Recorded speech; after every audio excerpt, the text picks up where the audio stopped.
দেশের ১০ জেলায় ত্রাণ সহায়তা পৌঁছে দিতে পর্যবেক্ষণ কার্যক্রম চালিয়েছে বাংলাদেশ বিমান বাহিনী। শুক্রবার থেকে নিরবিচ্ছিন্নভাবে ত্রাণ সহায়তা ও উদ্ধার তৎপরতা চালাবে বাহিনীর সদস্যরা। উপর থেকে পর্যবেক্ষণে দেখা যায় ফেনীর প্রায় পুরোটাই পানিতে নিমজ্জিত।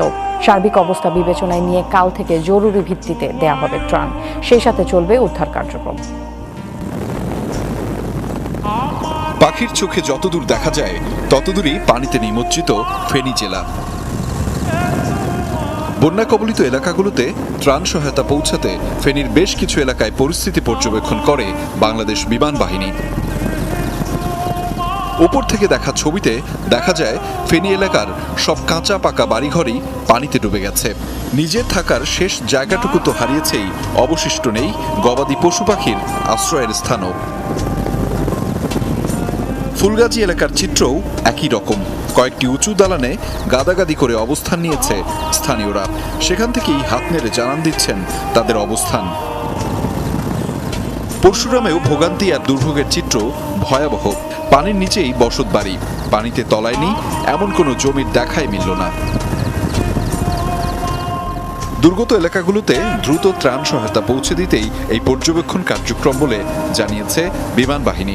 বানভাসী মানুষের পাশে দাঁড়াতে বাহিনী চালাবে উদ্ধার তৎপরতাও। ফেনীর ওই সকল এরিয়াতে কি পরিমাণ ক্ষয়ক্ষতি হয়েছে এবং কি পরিমাণ ত্রাণ বিতরণ করতে হবে, এই পর্যবেক্ষণের মাধ্যমে আমরা পরবর্তী মিশনগুলো প্ল্যান করব এবং এক্সিকিউশন যাব। আবহাওয়া একটু প্রতিকূলতার কারণে আমরা একটু চিন্তা ভাবনা করে মিশনগুলো লঞ্চ করব এবং ইনশাল্লাহ আমরা আজকে এবং আগামীকাল থেকে পুরোভাবে ত্রাণগুলা যেভাবে পৌঁছানো যায় দুর্গতদের মধ্যে আমরা ওই ব্যবস্থা করব। পরে একটি হেলিকপ্টারে ত্রাণ বিতরণের জন্য দুর্গত এলাকাগুলোতে গেলেও বৈরী আবহাওয়ার কারণে ফিরে আসতে বাধ্য হয়। শুক্রবার থেকে প্যারাসুটে করে ফেলা হবে ত্রাণ। বৃষ্টির সীমানা যতদূর তাতে শুধু পানি আর পানি। সেই পানিতে নিমজ্জিত ফেনী, ফুলগাজী, পরশুরাম এলাকার বাসিন্দারা এবং তাদেরকে উদ্ধারে এবং সহযোগিতার জন্য এখনই সবার এগিয়ে আসা প্রয়োজন বলে মনে করছেন অনেকেই।